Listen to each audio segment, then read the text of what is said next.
guys, welcome to 2-Minute Terms Day. I'm Hannah, and in these videos I teach you some ceramics terms, but the time limit's more what you call guidelines than actual rules. Today we're learning about the three main ways of forming pottery: hand building, wheel throwing, and casting or molding. If you've ever signed up to take a pottery class, you may have expected to learn this, and been surprised that you had to first learn this.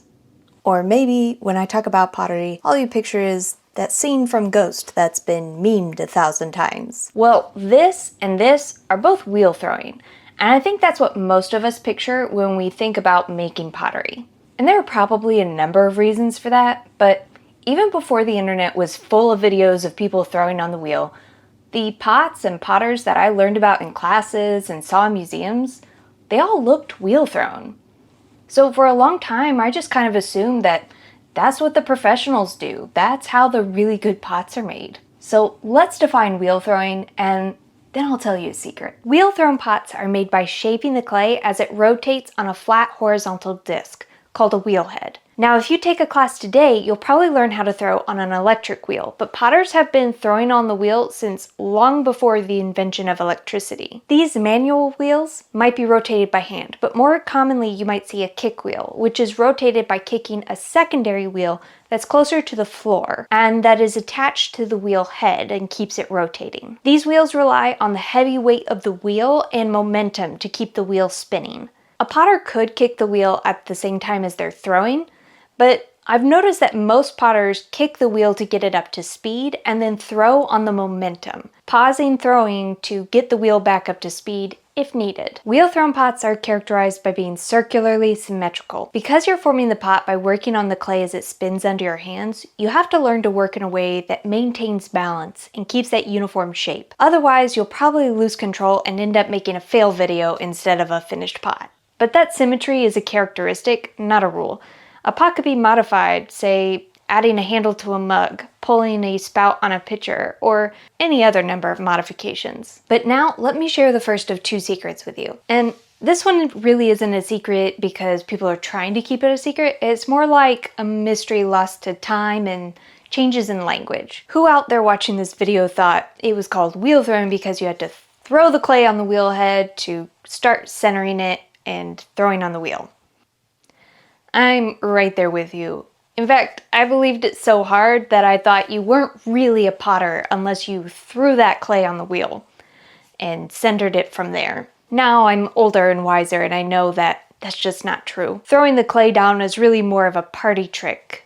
It requires real skill, but it's completely unnecessary. You're still a real potter no matter how you get the clay to stick to the wheel. So what's the real reason it's called wheel throwing? Well, in Old English, throw meant something like to turn or spin.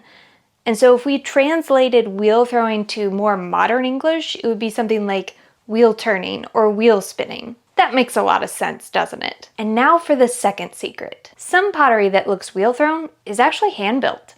But before we define hand building, I want to backtrack to why do you have to learn hand building before you learn wheel throwing? As a potter and a pottery teacher, I can say it's kind of hard to put into words. As a potter, I know that there are things that I've learned while hand building, habits that I've picked up, and things that I've learned about clay that make me better at throwing on the wheel. As a pottery teacher, I know my students did a lot better on the wheel after they had learned and practiced hand building techniques. So I don't think I can put it down to one particular skill or thing that you learn, but there is something about experiencing the clay at that slower, more methodical level before you jump on the wheel that makes you better at it. Hand building is the oldest form of pottery, probably because it doesn't require anything more than your hands. And yes, I know hand building is a funny name because technically you use your hands anytime you make pottery, but hand building is called that because you don't rely on any other large mechanisms to help shape the pot, like a wheel or a mold. So while you might use some hand building techniques to add attachments or make some final touches to a wheel thrown or molded pot, they aren't considered hand building because the main body or the form isn't shaped mainly by hand. Now in hand building, there are three main types or ways of molding the clay: pinching, coil building, and slab building, and we'll get more into those in the next video. But Some coil-built pottery is so symmetrical and so well smoothed that it can look like wheel-thrown pottery. I'm specifically thinking of the work of Maria Martinez and other traditional American Southwest pottery, but I know that there are many examples from around the world in other countries and cultures as well. Now, the more experience you have making pottery and looking at pottery, the more you'll be able to tell the difference between a really symmetrical, well-made coil pot and a wheel-thrown pot. There is a difference in quality of characteristics, but to the untrained eye, they can look so very similar. Now, I don't have one word or characteristic to describe all hand-built pottery. I think the different methods of hand building create different characteristics, but I do think there are characteristics of molded or cast pots that set them apart from hand-built pots. The last pottery shaping method we're talking about today is molding or slip casting.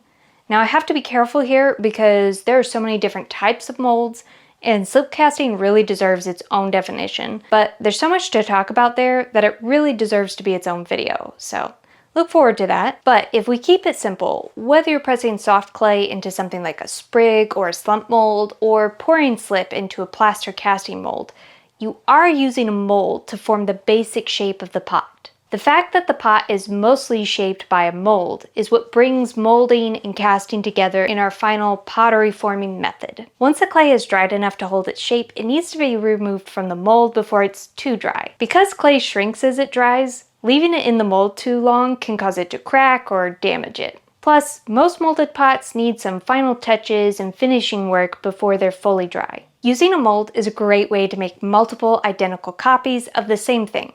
In fact, that's how a lot of commercial pottery or commercial ceramics are made, including mugs, piggy banks, planters, and sculptural pieces. A potter may do very little to a pot after demolding it. Just neaten it up, remove any seam lines, or they can make a lot of changes, adding attachments, maybe attaching multiple molded pieces, or they can modify the molded pieces so much that it's more hand building than molded. Using a mold can also be a way to quickly and reliably make a perfect base shape. Making something like a perfectly circular bowl can be time-consuming to practically impossible. So using a mold can allow you to quickly make that shape and then carve and hand build on it and alter it until it's something completely unique. Now, as humans, we create all these terms, these labels, and we like for things to fit neatly into their little package definitions.